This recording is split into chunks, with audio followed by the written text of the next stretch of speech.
I honestly feel like this year passed way too quickly, and it's already December, and today we are going to go through whatever I have read this year. If you're new here, my name is Roshan, and on this channel I talk about English learning, books, and movies, especially in a manner that is going to improve your spoken English. And if you want to learn spoken English online, then you can reach out to me on my number. I provide classes in one-on-one and group sessions. If you go on the internet these days, you find that a lot of people are trying to get into this habit of reading. And now that 2026 is about to start, we are all going to make some kind of New Year resolutions.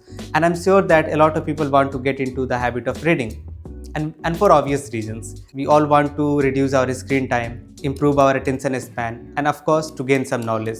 And for English learners, this is one of the best ways to improve your language. I mean, if you are reading a book, you are going to learn vocabulary, you are going to learn grammar naturally, and of course, you are going to be entertained. And even in my case, I want to reduce my screen time. I try to stay away from social media. I know it's quite ironic that I'm uploading all these videos on the internet, but I want to stay away from it. So before I talk about all of these books, let me make one thing clear. I read for entertainment. My primary goal was to improve my spoken English, and over these past few years, I have improved my comprehension, and now I read for mostly fun.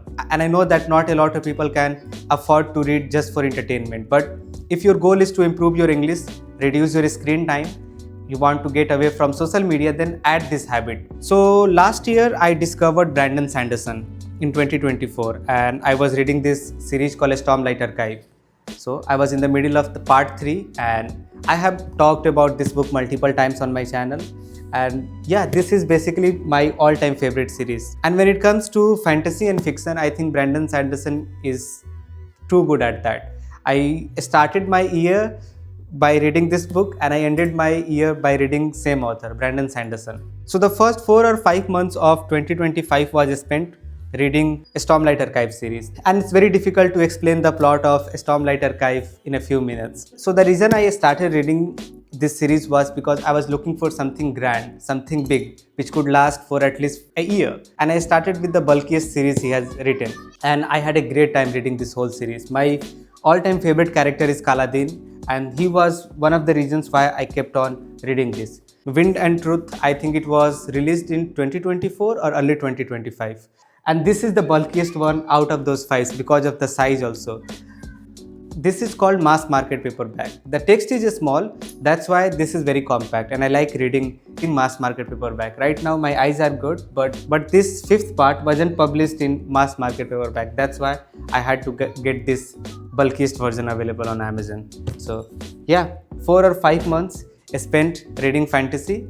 After that, I was looking for some change, and I read this drama by Oscar Wilde, The Importance of Being Earnest. I wanted to explore writing of Oscar Wilde for such a long time, and I had this pocket-sized copy, so I thought, you know what, let's read that. And yeah, it was good, and I recommend this book to beginners because when you are reading a drama, you actually see the dialogues between different characters, and you can use those techniques while you are speaking. I know this book was written a very long time back, so some of the words might be unfamiliar and archaic English, but still, I recommend this. This is one of the most popular works of Oscar Wilde, and this book is about confusion between 4 people, and yeah, it's quite funny.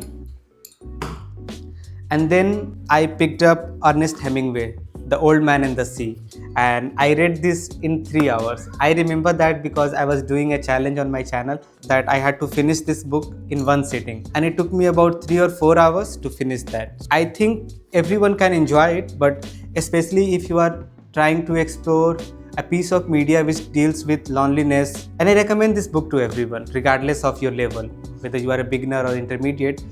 You should try reading this. So this is about an old man who is a fisherman. He is not able to catch a lot of fish. He is still not stopping going to work, doing whatever he can. So if you are also struggling with your work, then you should definitely check it out. After that, I read this book by John Williams. It is called A Stoner, and this book is my favorite because it was completely opposite of what I was reading earlier. I was reading a lot of fantasy and fiction, then I was introduced to this realistic book. This book is about this man called A Stoner who comes from a very humble background. He belongs to a farmer family, but his parents ask him to do engineering. And when he goes to college, he discovers his love for literature. And the writing and the story was quite tragic for me, even though it was very mundane, slice of life kind of writing, but I enjoy reading that kind of books. And the language, very easy. So give it a shot. After that, I read my first ever science fiction novel, The Three-Body Problem.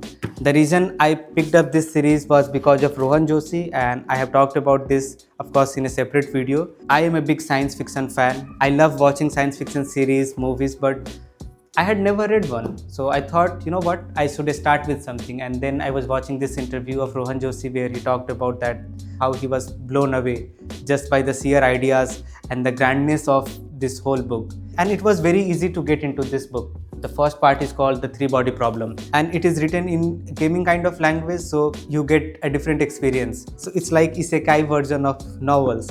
So I had a great time. The Three-Body Problem, The Dark Forest, and then Death's End.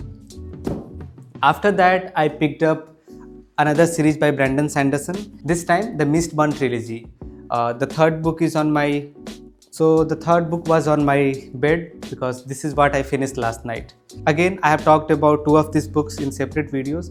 I picked up this series because of Brandon Sanderson again. I really loved Stormlight series, so I thought, you know what, it's time I should read some more. So if you're also looking for some fantasy fiction, I think this is a good way to start. Mistborn. The language is quite easy to understand. So yeah, that's my year. So that's been my year 2025. I read mostly fantasy and fiction, but in 2026 I have some different goals. I will keep on reading. I'll keep you giving updates. So if you want to see and watch what I read regularly, if you need more book recommendation, then subscribe. And again, if you want to learn English in one-on-one or group classes, then reach out to me on my number. And please leave a few comments what you have read this year, whether you are satisfied with that reading list. Thank you for watching. I'll see you very soon. Bye.